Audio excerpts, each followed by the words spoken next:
Morning everyone and good morning from Coochbehar again. আর চা নিয়ে বসে গেছি সকাল সকাল ঘরের মধ্যে। মা চলে গেছে যজ্ঞের ওখানে, কারণ আজকে হচ্ছে শেষ দিন।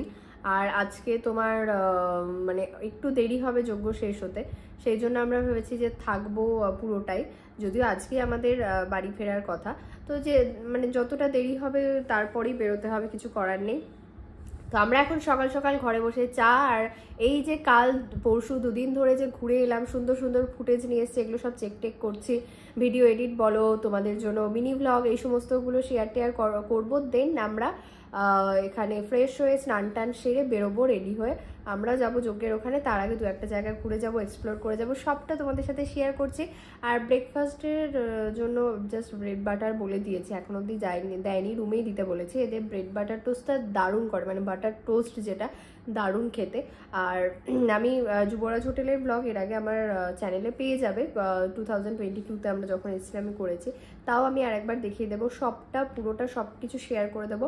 কারণ এটা হচ্ছে কোচবিহারের one of the most old hotels, মানে পুরনো, প্রচুর পুরনো। মানে আমি যখন ছোট ছিলাম তখন থেকে, যখন আমরা কোচবিহারে আসতাম শিবযজ্ঞে, তখন থেকে কিন্তু এই হোটেলটাতেই থাকতাম। অন্য কোনো হোটেলে আজ অব্দি আমরা থাকিনি কোচবিহারে। আর ভীষণ পুরনো, ভীষণ বড়, আর প্রচুর ফেসিলিটি আছে, মানে ভীষণ ভালো এক কথায়। তো হোটেলটা আমি নাম্বার সব কিছু প্রোভাইড করে দেবো। একদম বাজার টাউনের মধ্যে, যে কোনো জায়গা থেকে কাছে, মানে আমরা শিবযজ্ঞ বাড়ি যাচ্ছি সেখান থেকেও কাছে, খাগড়াবাড়ি, তোমার যারা কোচবিহার রাজবাড়ি ঘুরতে যাবে সেখান থেকেও কাছে, যে কোনো মার্কেট থেকে খুব কাছে, একদম সেন্ট্রালে শহরের। তো সেই জন্য চাইছি যে তোমাদের সব কিছু প্রোভাইড করে দিতে, যাতে তোমরা যদি কোচবিহারে কেউ মানে কোনো এক্সাম পারপাসে বলো বা কোনো ঘুরতে আসো বা কোনো কিছুতে আসো, এই হোটেলটায় যাতে থাকতে পারো, সেই জন্য আমি যা যা দরকার সবটা তোমাদের সাথে শেয়ার করে দেবো। তো চলো আগে ব্রেকফাস্ট আসুক, তারপর দেখাচ্ছি। গরম গরম ব্রেড বাটার এসে গেছে, আর এটাই আজকে আমাদের সকালের ব্রেকফাস্ট। আমরা বেরিয়ে গেছি রেডি হয়ে, একদম টোটোয় উঠে পড়েছি। এখন আগে যাচ্ছি শিবযজ্ঞ বাড়ি। মানে প্ল্যান ক্রমশ ক্যান্সেল হতে থাকে, চেঞ্জ হতে থাকে, ক্যান্সেল নয় চেঞ্জ হতে থাকে। কারণ 2-3 দিন ধরে পুরো দৌড়াদৌড়ি করার পর আজকে আমরা একটু হোটেলে বসেছিলাম, অনেকক্ষণ কাজ টাজ করছিলাম নিজেদের, সেই জন্য ভাবছিলাম যে অনেক দেরি করে বেরোবো, এইসব করতে করতে দেরি হয়ে গেছে। তো আমাদের আগে প্ল্যান ছিল যে আগে আমরা বেরিয়ে যে জায়গাগুলো ঘোরার এখানে সেগুলো ঘুরে নেবো, তারপর শিবযজ্ঞের মন্দিরে যাব। কিন্তু না, দেরি হয়ে গেছে বেরোতে, সেই জন্য আগেই শিবযজ্ঞ বাড়ি যাচ্ছি। ওখানে যজ্ঞে একটু বসবো, পুজো দেখবো, তারপরে এক জায়গায় ইনভিটেশন আছে, মানে মার এক বান্ধবীর বাড়ি, সেখানে আমরা লাঞ্চ করবো, করে নিয়ে তারপর আমরা বাদবাকি যে জায়গাগুলো ঘোরার আছে, খুব অল্প জায়গায়, সেগুলো একটু ঘুরে নেবো চট করে। চলো আগে শিবযজ্ঞ বাড়িতে পৌঁছাই, দেখি ওখানে কি হচ্ছে এখন। এই আজকে এখানে কুমারী পুজো ছিল, সেটা হয়ে গেছে আই থিঙ্ক। তারপরে যে আরও যে যে কাজগুলো আছে সেগুলো হয়, তারপর আবার যজ্ঞ হবে। আমি ভেতরের দিকে যাচ্ছি, মা আছে, দিদিও ঢুকে গেছে আগেই।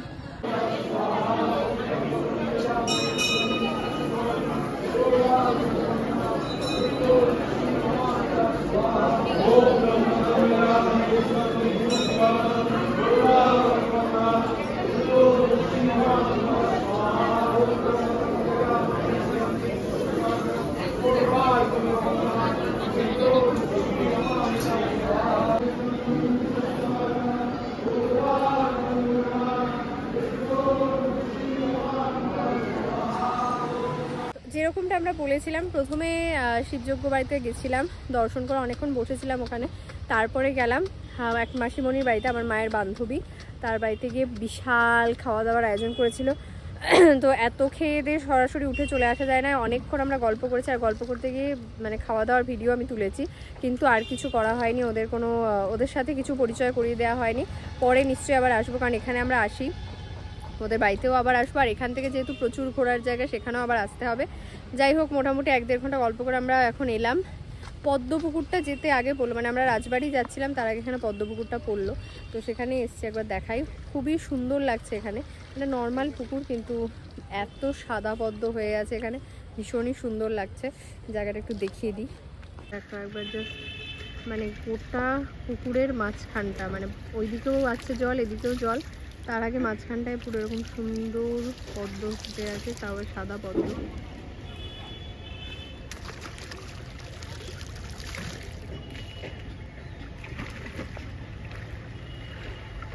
পুকুরটা উল্টো দিকেই একটা মদনমোহন মন্দির আছে, মন্দিরটাও বেশ সুন্দর। একদম সামনাসামনি এই যে পুকুরটা দেখতে পাচ্ছ, সুন্দর যে পদ্ম পুকুর, আর তার সামনে মন্দিরটা। চলে এসেছি কোচবিহার রাজবাড়ি। এটা হচ্ছে টিকিট কাউন্টারের জায়গা, যেখানে টিকিট কাটবে। আর এটা হচ্ছে সামনে রাস্তা, ওইখানে গেটটা দিয়ে ঢুকে এখান দিয়ে সিধা আসতে হবে। টিকিট কেটে এখান দিয়ে কিন্তু এন্ট্রি। ওকে, শুক্রবার সংগ্রহালয় বন্ধ, টিকিট হচ্ছে 25 টাকা। এখান থেকে দেখো শুরু হচ্ছে, সামনে গেট, লোকে ঢুকছে ওখান দিয়ে। আর ডান দিকে দেখো, এখান থেকে দেখা যাচ্ছে কি সুন্দর না, মানে কোচবিহার রাজবাড়ি এর আগে আমি কোনোদিন ঢুকিনি, যতবারই গেছি সামনে দিয়ে অসম্ভব সুন্দর। এই দিকটায় হচ্ছে এরকম দেখো মাঠ, আর ওই সামনে ওই পাশে আছে নদী। ওই জায়গাটা নদী বলছি, সরি, পুকুরের মতো ছোট। আর ওই জায়গাটা খানিকটা কিন্তু ভিক্টোরিয়ার মতো লাগে দেখতে। সামনে গিয়ে সবটাই দেখাচ্ছি, চলো। মেন গেট, একদম মেন গেটে দাঁড়িয়ে আছে কোচবিহার রাজবাড়ি। এখান দিয়ে নয় কিন্তু এন্ট্রি, এটা বন্ধই আছে। এই দিক দিয়ে সব এন্ট্রি এক্সিট। আর এই হচ্ছে কোচবিহার রাজবাড়ির একদম সামনে। আর আজকে এখন মেঘলা ওয়েদার, এত সুন্দর লাগছে গোটা জায়গাটা, অসম্ভব সুন্দর। এখান থেকে একটা ফটো তো তুলতেই হবে, কি বলো? ফুলের বাগান ভেতরে, মানে ফুলগুলো লাগানো আছে, এত সুন্দর। ও বাও, কি দারুণ লাগছে। ও কি লাভলি ওয়েদারে এসছি আমরা। আর ফুলের সাথে এখানে রাজবাড়ি, আর এই ওয়েদারটা জাস্ট লাভলি। এখান থেকে দেখো ফুলের, এখান থেকে রাজবাড়ির ভিউটা একটা অসাধারণ লাগছে। এখানে একটা শট তো বানতা হয়।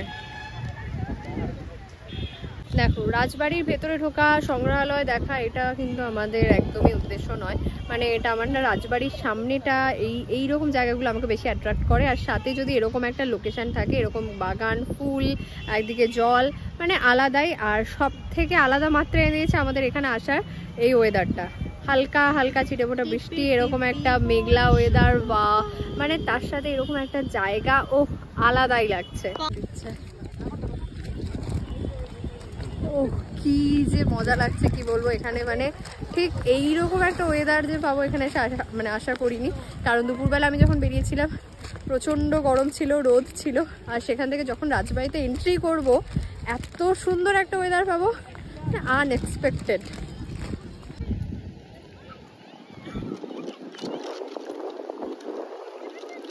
কলকাতায় যেমন মানুষজন সবাই যায় ফটোশ্যুট করতে ভিক্টোরিয়া বা অন্যান্য জায়গায়, এখানে কিন্তু রাজবাড়ির সেরকমই একটা অ্যাট্রাকশান মানুষের কাছে, যে ফটোশ্যুটের জন্য একটা আলাদা জায়গা। এখানে কিনা নেই, নেচার আছে, পেছনে এত সুন্দর রাজবাড়ি আছে, সামনে জল আছে, পুকুর, সব রকম অ্যাঙ্গেল থেকে তুমি ফটোগ্রাফি করতে পারো। এখানে কিন্তু ফটোশ্যুট চলছে। আর কোন অ্যাঙ্গেল থেকে তুমি ফটো ছাড়বে বলো? এখানে মানে কোনো অ্যাঙ্গেল ছাড়া যাবে না যেখান থেকে ভালো ফটো আসবে না। এত সুন্দর লোকেশনে রাজবাড়িটা করেছে। এদিকে দুধু মাঠ, যারা মাঠের এরকম জায়গায় বসে ফটোশ্যুট করতে চাইছে তাদের জন্য পারফেক্ট। ফুল, বিভিন্ন ফুলের গাছ, পেছনে আছে জল, আর সামনে এত সুন্দর একটা রাজবাড়ি। ও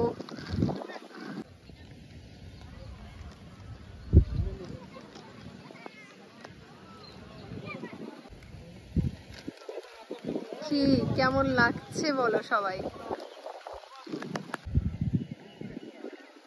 যারা এতদিন ভাবছিলেন নর্থ বেঙ্গলে ঘুরতে যাওয়ার জায়গা মানে শুধু দার্জিলিং বা তার আশেপাশে পাহাড়ি এলাকা, তাদের লিস্টে নিশ্চয়ই এই ভিডিওটা দেখার পর কোচবিহার রাজবাড়ি তো অ্যাড হবেই, আমি শিওর। মানে আর এইরকম লোকেশান, এইরকম ওয়েদারে যদি আসতে চাও, তার জন্য অ্যাপ্রোপ্রিয়েট কিন্তু মে, জুন, জুলাই, এই বর্ষার সময়টা। বানিয়ে ফেলো প্ল্যান। আয় আয় হায়,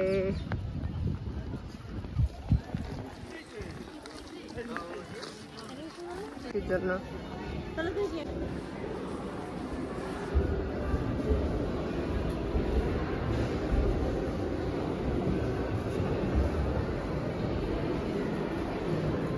বাইরে এসে গেছে কিন্তু ঝমঝম করে বৃষ্টি। আমরা ভেতরে ঢুকেছিলাম, কিন্তু ভেতরে কিন্তু ফটোগ্রাফি, ভিডিওগ্রাফি নট অ্যালাউড। আর উপরে সবাই দাঁড়িয়ে আছে। আর এই সামনের জায়গাটার অবস্থাটা দেখো একবার, এতটা ভিড় এখানে। শুধুমাত্র লোকজন চলে এসেছে, বৃষ্টি পড়ছে বাইরে, তাই দাঁড়িয়ে গেছে। দারুণ লাগছে ওয়েদারটা। রাজবাড়ির ভিউটা একবার দেখে নাও, কি অপূর্ব লাগছে, সুন্দর। রাস্তাঘাট সব ভিজে গেছে। মেঘলা ওয়েদারে বাইরে ঘোরাফেরা খুব ভালো লাগে, বৃষ্টি আসলেই তারপরে হয়ে যায় সব কিছু। যাই হোক, আমরা ভেতরে ঢুকেছিলাম। ভেতরে কিন্তু ফটোগ্রাফি ভিডিওগ্রাফি এগুলো কিচ্ছু অ্যালাউড নয়। ঢোকার সময় ফোনটা মানে বন্ধ করে তোমাকে ঢুকতে হবে। বন্ধ করে মানে সুইচ অফ করে না, তোমার ফোন ইউজ করতে পারবে না। যাই হোক, আমি তার মধ্যে অল্প অল্প শট নিয়েছি। ভেতরে যে করিডোরগুলো আছে সেই সব জায়গায় দাঁড়িয়ে অনেকে ছবি টবি তুলছে, সেগুলো করা যায়, মানে করা যায় কিনা আমি জানি না। আমি ভেতরে খুব অল্পই শট দেখাতে পেরেছি। যাই হোক, আমরা ঢুকতে ঢুকতে একটু বৃষ্টি এসে গেছিলো। তারপর আমরা বাইরে দাঁড়িয়েছিলাম, ভিজে অল্প হলেও ভিজে গেছি, মানে চুলটুলি যা ভিজেছে, জামা কাপড় সেরকম ভেজেনি। যাই হোক, আমরা একটু ওয়েট করলাম, বৃষ্টিটা থেমে গেল। এখন আবার একটা অন্য রকম সুন্দর লাগছে। আর জায়গাটা ভীষণই সুন্দর, মানে কোচবিহারে যদি আসো বা আশেপাশেও যদি আসো ঘুরতে, আমি বলবো ডেফিনেটলি একবার হলো কোচবিহার রাজবাড়িটা ঘুরে যাও, অসাধারণ লাগবে। এত সুন্দর জায়গাটা সাজানো, মেনটেন করে ওরা এত সুন্দরভাবে। আর টিকিটও এমন কিছু না, 25 টাকা পার পারসন, পুরো তোমার রাজবাড়ির ভেতর টেতর সব নিয়ে। তো অবশ্যই এসে ঘুরো। আমরা এখন বেরিয়ে যাচ্ছি। এখানে এখন বৃষ্টি হয়ে রাস্তাঘাট জলজলে, আর খুব সুন্দর একটা হয়েছে যে এখানে সবাই ভিডিও করা, ছবি তোলা এইসব করছে, মানে অন্যরকম লাগছে, সুন্দর। আকাশটাও ধীরে ধীরে পরিষ্কার হচ্ছে।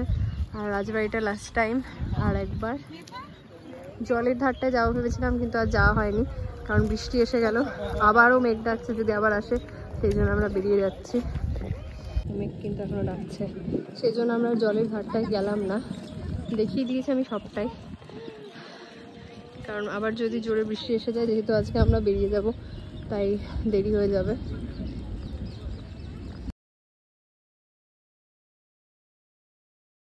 আমরা চলে এসেছি দেখো এখন মদনমোহন মন্দিরে। এটা কিন্তু কোচবিহারের একটা অন্যতম ঘোরার স্থান, মানে অন্যতম ফেমাস জায়গা বলতে পারো। ভীষণ সুন্দর দেখো মন্দিরটা। এটা হচ্ছে ঢোকার গেট। দেখো জুতো খুলতে হয়, জুতো রাখার জায়গা করা আছে। হচ্ছে মদন মন্দির বা ঢোকার জায়গা। দেখো কি দারুণ লাগছে, লাইট এরকম চেঞ্জ হচ্ছে। এটাই যদি না আসতাম, এটা কিন্তু মিস হয়ে যেত। সেই জন্য আমরা লাস্ট মোমেন্টে হলেও মা বললো বেরোনোর সময় মন্দিরটা দর্শন করে যাব। সামনে বসার জায়গা, একটা বড় জায়গা নিয়ে, অনেকটা বড় আর খুবই সুন্দর, ভীষণই সুন্দর।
দেখো এইরকম সুন্দর একটা পুকুর আছে,